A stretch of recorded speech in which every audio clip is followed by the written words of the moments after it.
கிறிஸ்துவுக்குள் அன்பானவர்களே, ஆண்டுடைய திருப்பெயரிலே உங்களை வாழ்த்தி ஆசீர்வதிக்கிறேன். இறைவன் இந்த புதிய நாளின் நன்மைகளை மென்மைகளை கொடுத்து நம்மை தாங்குவாராக. தியானத்திற்காக ஒரு வசனத்தை வைக்கிறேன். அது ஐசாயா தீர்க்கதரிசி புஸ்தகம் 1ஆம் அதிகாரம் 18வது வசனம். Book of Isaiah, first chapter, verse 18.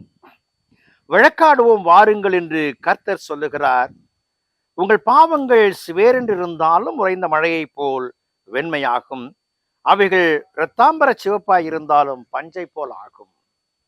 அன்புக்குரியவர்களே, இன்விடேஷன் ஃப்ரம் காட், இறைவனிடத்திலிருந்து ஒரு அழைப்பு வருகிறது.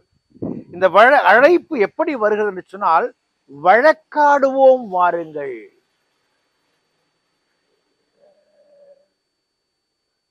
நம்ம உலகத்துல சொல்ற வழக்கம் உண்டு. ஏதாச்சும் ஒரு பிரச்சனை வச்சுன்னா, வாங்க மோதி பார்க்கலாமா, யாரால முடியும்னு பார்க்கலாமா அப்படின்னு சொல்லுவாங்க. இந்த பொங்கல் சீசன் வந்துருச்சுன்னா பாத்தீங்கன்னாக்க சில கிராமங்கள்ல ஒரு தேங்காய் இருக்கும், நல்ல சின்ன சைஸ்ல நீட்டமா இருக்கும், கொஞ்சம் இந்த நீளத்துல இருக்கும். அந்த 3 கண் இருக்கிற பகுதியில இன்னொருத்தவங்க அந்த பக்கம்னுவாங்க, இந்த பக்கத்துவங்க மோதுவாங்க. மோதி அதுக்கு பேர் போர்க்காய் அப்படிம்பாங்க. 2 அடிச்சு மோதி எந்த காய் உடைச்சதோ, உடைஞ்ச காயை உடைச்ச காய்க்காரர் எடுத்துக்குவாங்க. கோழி சண்டையை விடுவாங்க, மோதி பார்ப்பாங்க, காலில் கத்தியை கட்டி விட்டு. இதெல்லாம் யுத்தத்திற்கான ஆயத்தங்களை போல, ஒரு வெற்றிக்கான காரியங்களை போல. ஆனால் இங்கே ஆண்டவர் சொல்லும் பொழுது, வழக்காடுவோம் வாருங்கள் என்று கர்த்தர் சொல்லுகிறார். எதுல வழக்காடுறாரு?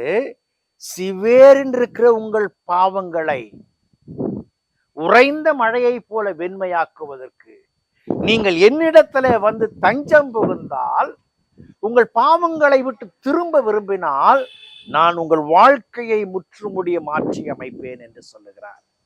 அன்புக்குரிய விசுவாசிகளே, என் ஆண்டவருடைய அழைப்பு நம்முடைய வாழ்க்கையை மாற்றுவதற்கு, என் ஆண்டவருடைய அழைப்பு நம்முடைய வாழ்க்கையை மாற்றுவதற்கு, என் ஆண்டவர் அழைக்கிறாரை மாற்றத்திற்கு நாம் அந்த அழைப்புக்கு செவி கொடுக்கிற மக்களாய் காணப்படுவோமா? பாருங்கள், அவைகள் இரத்தாம்பர சிவப்பாய் இருந்தாலும் பஞ்சை போலாகும். என்னுடைய பாவங்கள் எல்லாவற்றையும் மாற்றுவதற்காக பராபரன் இந்த உலகத்துல வந்தார். வழக்குக்கு அல்ல, நியாயத்தை நடப்பிப்பதற்காக. அநீதியை நிலைநாட்ட அல்ல, நீதியை நிலைநாட்ட ஆண்டவரிடத்துல நம்மை அர்ப்பணிக்கும் பொழுது வெற்றி உண்டு. அர்ப்பணிப்போமா? ஜெபம் செய்வோம். பரிசுத்தமும் கிருபையும் நிறைந்த நல்ல ஆண்டவரே, நீர் வழக்குக்கு அழைக்கும் பொழுது கர்த்தாவே, எங்கள் வாழ்க்கை மாற்றத்திற்காய் அழைக்கிறேன் புரிந்து கொண்டு உம்மிடத்துல ஒப்படைக்க உதவி செய்யும். இந்த நேரத்திலும் கூட கர்த்தாவே, உலக பிரகாரமான அநேக பாவத்தில விழுந்து கொண்டிருக்கிற மக்களுக்காய் உம்முடைய சமூகத்தை நோக்கி பார்க்கிறோம். தேவனுடைய கரம் அவர்களை தொடட்டும் சாமி. உறைந்த மழையை போல் ஆக்கும் ஆண்டவரே, பஞ்சை போல் ஆக்கும் ஆண்டவரே. மீட்கப்பட்ட பிள்ளைகளாய் வாழ்ந்து உமக்கு கனிதர உதவி செய்யும். ஏற்று நடத்தும். இயேசுவின் ஜெபிக்கிறோம், ஜெபங்கள் பிதாவே.